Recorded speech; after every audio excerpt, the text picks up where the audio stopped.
ایک صحابی رات کو نا قرآن پڑھ رہے، نماز پڑھ رہے، قرآن پڑھ رہے، بیٹا ان کا سو رہا تھا بیٹا، اور پاس ہی ان کا گھوڑا بندھا ہوا تھا. تو اب وہ قرآن پڑھے تو گھوڑا بھدکے، ڈر کے بھی یہ بچہ سو رہا ہے کہیں گھوڑے کا پاؤں اس پر نہ آ جائے. تو انہوں نے کیا ہے ختم کر دیا نماز.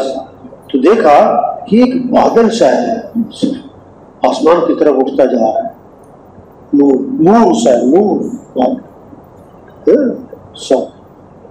صبح کو حضور کی خدمت میں حاضر ہوئے، عرض کیا حضور ایسا ہوا رات میں قرآن پڑھ رہا تھا، میرا گھوڑا بھدکنے لگا، بچہ میرا سو رہا تھا، میں ڈرا، میں نے نماز ختم کر دی. تو مجھے ایک ایسے نور اور بادل سا نظر آیا جو آسمان کی طرف اٹھ گیا. آپ نے فرمایا یہ فرشتے اترے تھے تمہارا قرآن سننے کے لیے، اور اگر تم صبح تک پڑھتے رہتے تو ساری دنیا آج فرشتوں کو دیکھ لیتی. گھروں میں برکتیں آئیں گی، خیریں آئیں گی، قرآن سے، ذکر سے، دعاؤں سے مسئلے حل ہوں گے. کس سے؟ دعاؤں سے. ہم سب کس کے محتاج ہیں بھائی؟ تھوڑے محتاج ہیں کہ زیادہ؟ زیادہ کہ بہت زیادہ؟ بہت زیادہ کہ بے حد زیادہ. پھر دعائیں مختصر ہونی چاہیے کہ لمبی؟ تھوڑی کہ زیادہ؟ کبھی کبھی کہ بار بار؟ دن میں ایک بار کہ کئی بار؟ صبح کس سے مانگو، شام کس سے مانگو، سب کس سے مانگے؟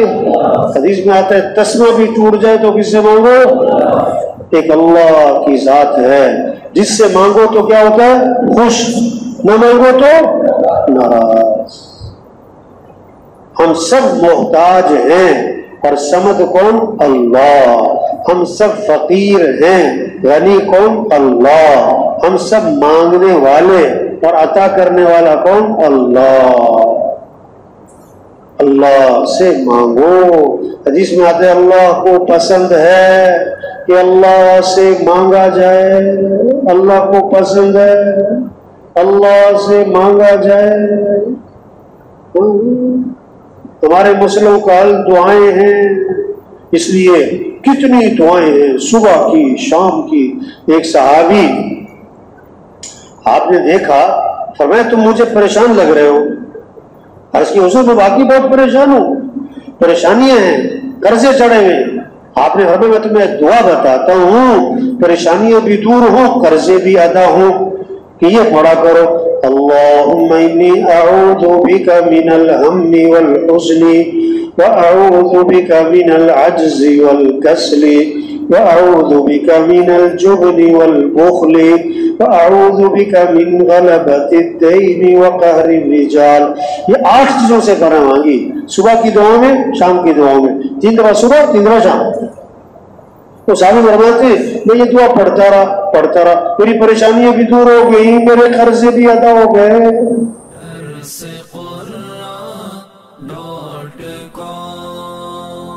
www.darsequran.com